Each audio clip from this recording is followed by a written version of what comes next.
boy lived there. Yeah.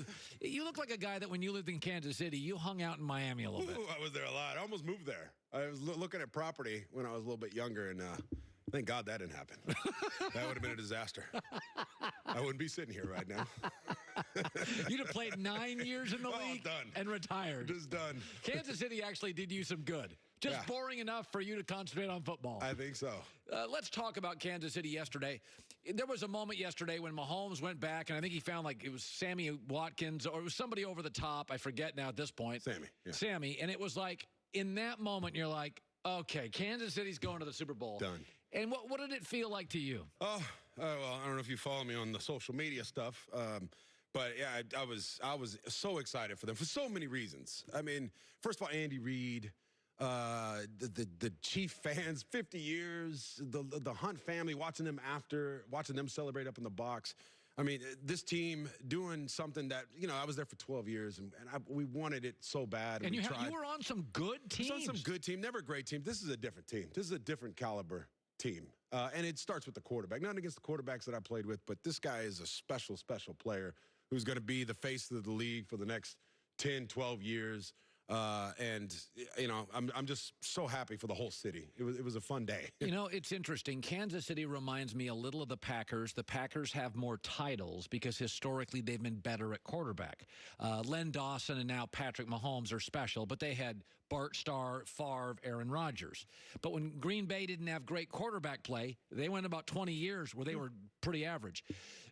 I think people just don't realize Kansas City's been brilliantly owned, the Hunt family. Yeah. When you were there, you wanted, after all those years, you got tired of it, but they treat their players great there. There's been so many great Kansas City Chiefs. If you did a Kansas City Chiefs all-star team, it's like 20 of the best players in league history. Yeah. And you were treated well. It was unbelievable. The first-class organization, the Hunt family, like you said. Remember Lamar Hunt, the owner? Yeah. God rest his soul. He used to come around before the games and go up to everybody and shake their hand, no matter who you were on the team, and he knew everything about you. Hey, how you doing, Tony? How's October? How's Nico? How's your kid? I mean, he knows everything about the players because he cares about the players, and that starts from the top. And then obviously the fans, second to none.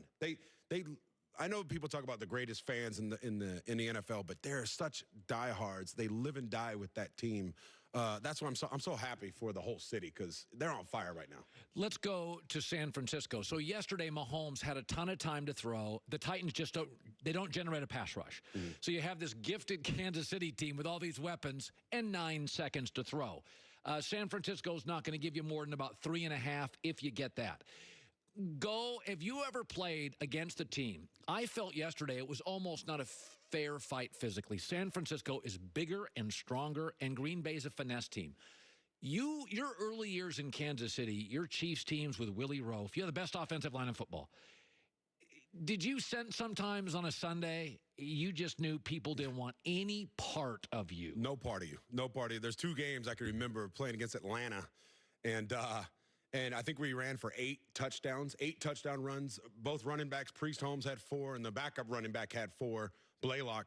And we were just mashing them. I think we probably threw the ball maybe 10 times, just like yesterday for San Francisco. And then playing against the Baltimore Ravens one time, I think it was Monday Night Football, going against Ray Lewis and all those guys. And I remember Will Shields, Hall of Famer, Brian Waters, Willie Roaf.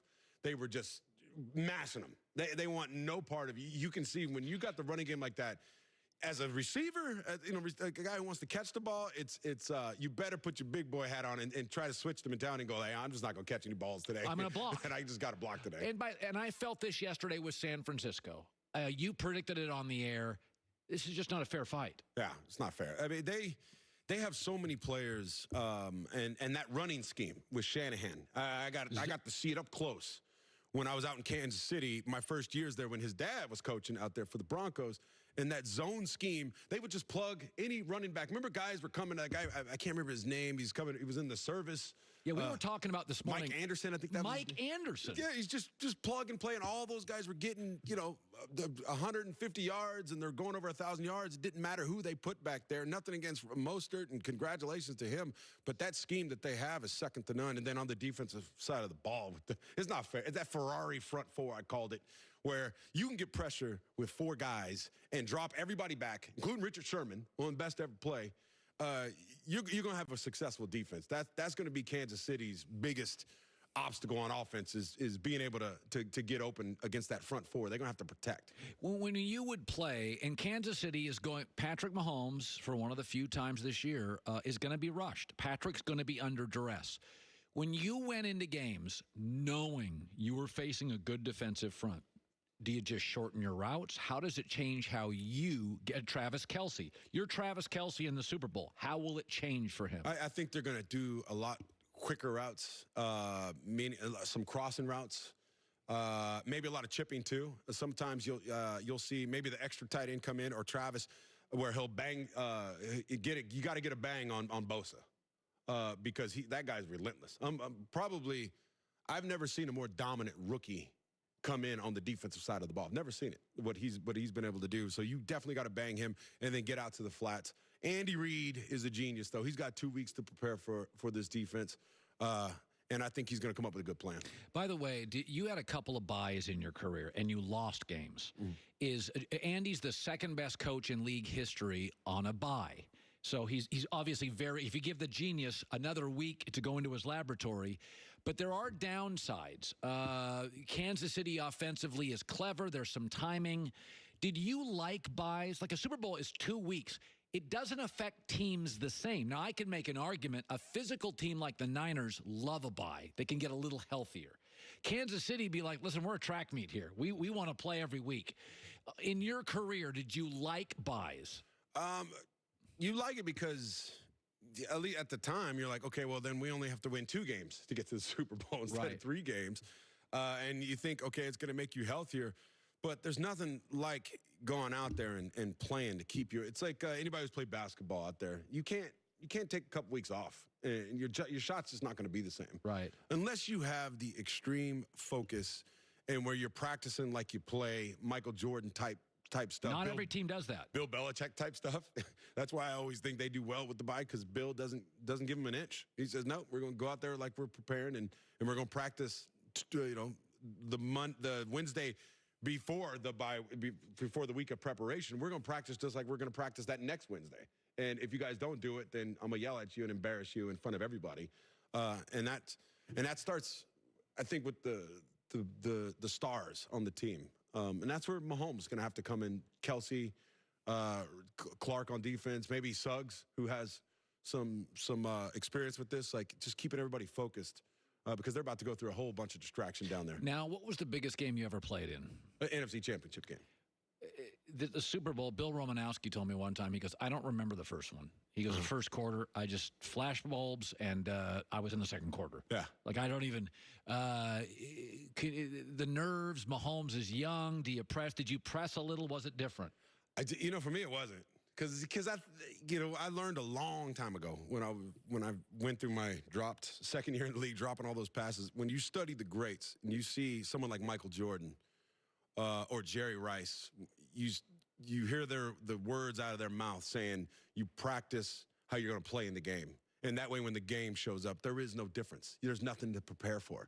And that's how I've prepared. Especially towards the end of my career. You were a grinder. I was grinding it out because I knew how precious it was to get to the playoffs. New England is that's an outlier. It doesn't happen. Most teams, we can go to the playoffs a couple years and then your window closes. And then, you never know when you're going to get back. So for me, I was practicing like a madman that week, focusing really just like it was the first game of the season versus the last game of the season. And then when I showed up in the games, the game would slow down because that's what you want. You want the game to be slow. That's when you know you're in control, when you're prepared, when you're not nervous. There's not too much excitement there. It's just business as usual, one play at a time. Tony Gonzalez, the Hall of Famer, 17 NFL seasons, 14-time Pro Bowler. I will see you about a week from now in beautiful Miami. He got very close to buying a condo down there, and it would have ruined your life. It would have. No, I'd have a nice tan, and And I'd more probably have a drops. shrunk liver. Would have dropped a couple more balls maybe, but you never know. Tony Gonzalez, good seeing you, bud. Thanks. Joy with the news. No.